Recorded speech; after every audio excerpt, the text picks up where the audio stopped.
मैं समाजवादी पार्टी से जुड़े हुए मित्रों से कहना चाहता हूं, भारत की विरासत पर आप गौरव की अनुभूति नहीं करते? कम से कम जिनके नाम पे आप राजनीति करते हैं उनके विचारों को ही मान लेते। डॉक्टर राम मनोहर लोहिया ने इस बात को कहा था कि भारत की एकात्मता के 3 आधार हैं, श्री राम, श्री कृष्ण और शिव शंकर, भगवान शिव।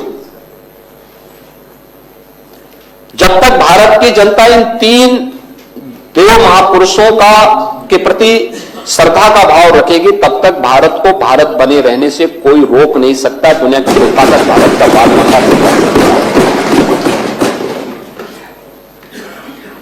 डॉक्टर राम मनोहर लोहिया प्रखर समाजवादी थे। वे हमारी विचारधारा से जुड़े हुए नहीं थे, हां कांग्रेस के विरोधी थे,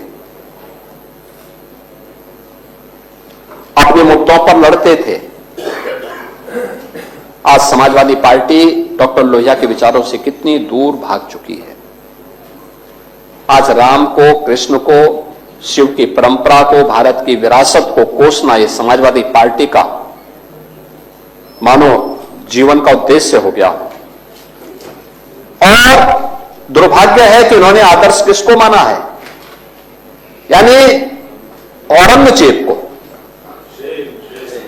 औरंगजेब को ये लोग अपना आदर्श मान रहे हैं। औरंगजेब का पिता शाहजहां अपनी जीवनी में लिखता है, अपनी आत्मकथा में लिखता है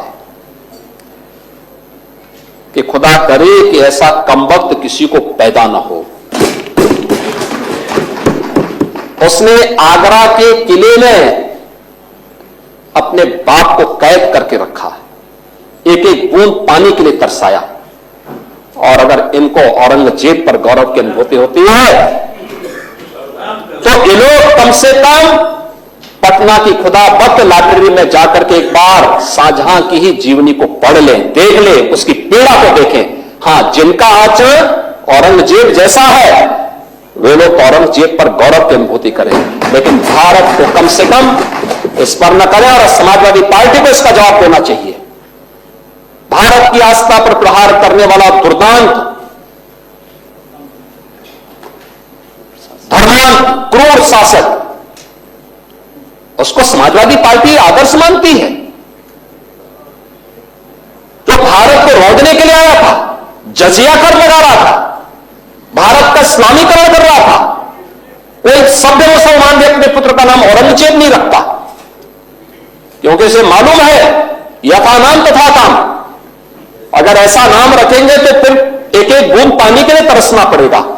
और शाहजहां ने भी अपनी जीवनी में लिखा है, उन्होंने कहा है कि औरंगजेब को कोसते हुए उसने लिखा कि तुमसे अच्छा तो ये हिंदू है जो जीते जी तो अपने बुजुर्ग मां बाप की सेवा करता है, मरने के बाद श्राद्ध तर्पण के माध्यम से वर्ष में एक बार उन्हें जल देता है। तुम तो मुझे एक एक बूंद पानी के लिए तरसा दिए हो। अब समाजवादी पार्टी यह तय करे, ये पटना की खुदा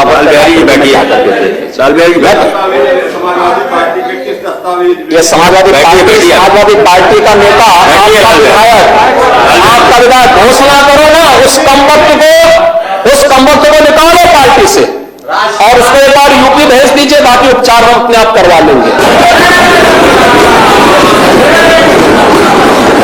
जो व्यक्ति छत्रपति शिवाजी महाराज की परंपरा पर गौरव की अनुभूति करने की बजाय लज्जा महसूस कर रहा हो और औरंगजेब को अपना नायक मान रहा हो, क्या उसको भारत के अंदर रहने का अधिकार होना चाहिए क्या? और समाजवादी पार्टी को इसका जवाब देना चाहिए। एक तरफ आप कुंभ को कोसते रहे और दूसरी तरफ औरंगजेब जैसे दुष्ट और क्रूर धर्मांत मंदिरों को तोड़ने वाले व्यक्ति को, भारत की आस्था को निर्बलता के साथ रौंदने का कार्य करने वाले व्यक्ति को महिमामंडन करते हो। आखिर कौन सी नस ऐसी आपकी दबी हुई है कि आप लोग अपने उस व्यक्ति पर, उस विधायक पर नियंत्रण नहीं कर पा रहे हैं? और इसीलिए मैं कहना चाहता हूं कि व्यक्ति के विचार अलग हो सकते हैं, मानव खंडन क्यों नहीं समाजवादी पार्टी है? समाजवादी पार्टी खंडन करे इसका। लाल बिहारी सुनिए, समाजवादी पार्टी को लाल बिहारी समाजवादी पार्टी को इसका खंडन करना चाहिए।